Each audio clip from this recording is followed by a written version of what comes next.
Holy Spirit will always expose the false and speak the truth.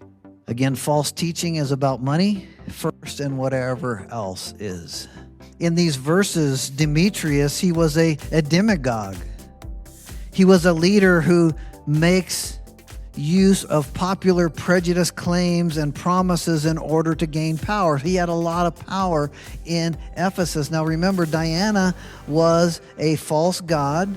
There was a meteor that fell from heaven, and they thought this was, Zeus. We'll see this, the image that fell down, and they began to worship, and they built this magnificent temple, and they made their living making little trinkets. And that's what they did. They sold all these little trinkets, making money off of these things.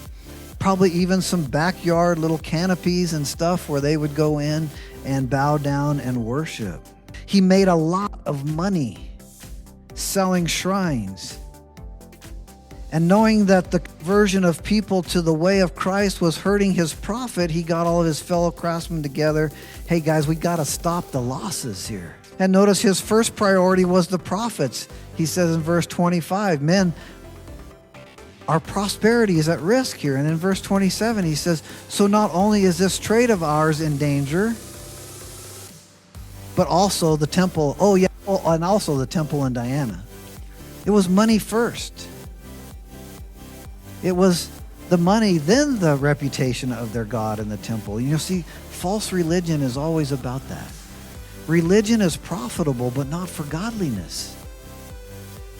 And how many people today use religion and use some of these things for their own gain?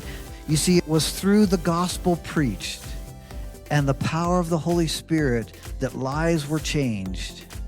And people began to see that these things that were made with hands were not true gods. In John 16, verse 13, Jesus tells us, when the Spirit of truth comes, he will guide you into all truth. He will not speak on his own, but will tell you what he has heard. He will tell you about the future. The voice of evil is often seductive and profitable, yet the Holy Spirit will always expose the lie while speaking the truth. Jesus calls us out of worldly prosperity, to forsake the lies and temporary riches of this world, to enter into a richness of spirit. What are some profitable things that oppose God? What lies has God set you free from? Take a note in the Drive app here. Then discuss these questions with your spouse or a spiritual mentor today.